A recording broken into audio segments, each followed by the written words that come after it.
देखिए ये क्वेश्चन है, the D Broglie wavelength of proton and alpha particle and the ratio, means D Broglie wavelength का ratio कितना है प्रोटॉन अल्फा पार्टिकल का, that is lambda by 2 lambda. ये किसके बराबर हुआ 1/2 के। अब अगर हम कहें और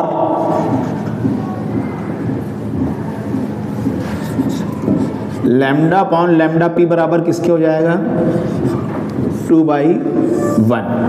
ये हमको दोनों का रेशियो एज पर क्वेश्चन ये हमको गिवन है। डी ब्रॉगली वेवलेंथ का फॉर्मूला होता है H upon m into v के। ये हमारा डी ब्रॉगली वेवलेंथ का फॉर्मूला है। तो अगर हम वेलोसिटी को लैम्डा के टर्म में लिखें तो v बराबर हो जाएगा H upon m into lambda के। अगर हम वेलोसिटी ऑफ प्रोटॉन लेंगे तो H upon mass of proton into lambda of proton. In the same manner, velocity of alpha particle h upon mass of alpha particle into what lambda of alpha particle। अब अगर हम देखें examiner ने पहले proton to the ratio of velocity to the proton to the alpha particle निकाला है, तो इसका मतलब ये हुआ Vp बाई वी अल्फा। गलती से भी v अल्फा बाई वीपी ना निकालिएगा, क्योंकि आंसर में v अल्फा बाई वीपी का भी आंसर दिया रहेगा। हमको vp बाई v अल्फा निकालना है, तो vp पहले हम ऊपर लिखेंगे h upon mp into lambda P divided by h upon m alpha into lambda alpha. ये h और h कैंसिल हो गया, that is m alpha upon lambda alpha upon mp upon lambda p।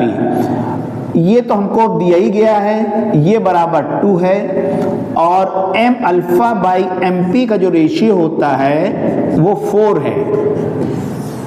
अब हम दोनों चीज को यहां पे रख देंगे तो vp बाई v अल्फा हो गया 4 into 2/1 that is equal to 8:1। ये बहुत ही आसान सा क्वेश्चन था बेसिकली, और इसके अंदर इन लोगों ने रेशियो निकाला है और इसमें ज्यादा कुछ है नहीं। ये है क्वेश्चन है ग्रेविटेशन, और ये ग्रेविटेशन और टाइम पीरियड दोनों मिला के दिया गया है। If r is the radius of the earth and the acceleration due to the gravity on the surface of the earth is g equal to pi square meter per second square, then the length of the secant pendulum at the height h बराबर 2r from the surface of the earth will be।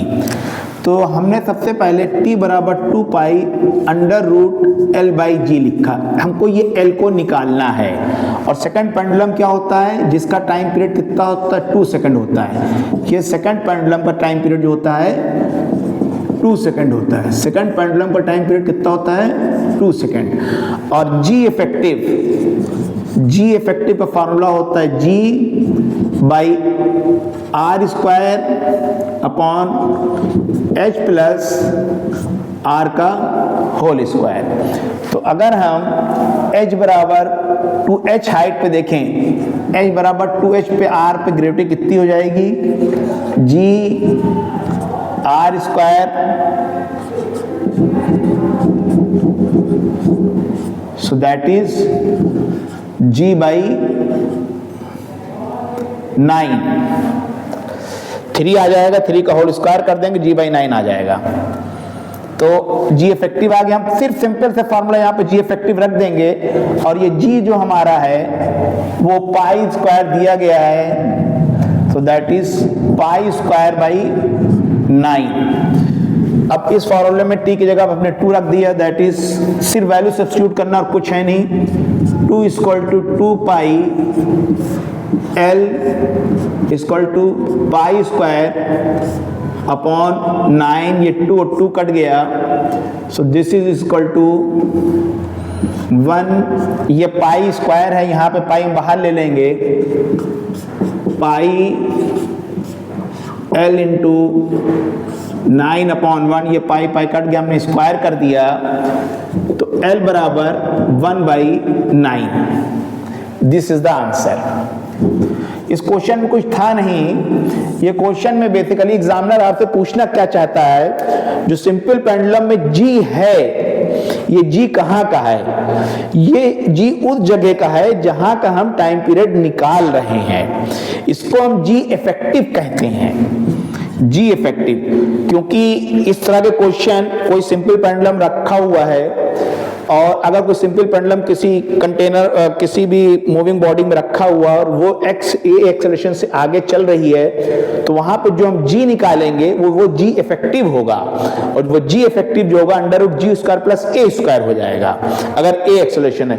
तो इन्होंने gravitation का concept मिला दिया। जी effective हमको 2h बराबर 2r पे जी effective निकाला। मींस एग्जामिनर चाहता रहा था कि आपको ग्रेविटेशन का भी फॉर्मूला याद हो और टाइम पीरियड का भी फॉर्मूला याद हो, तो आप भी कर लेंगे। और सेकंड पेंडुलम का टाइम पीरियड 2 सेकंड होता है।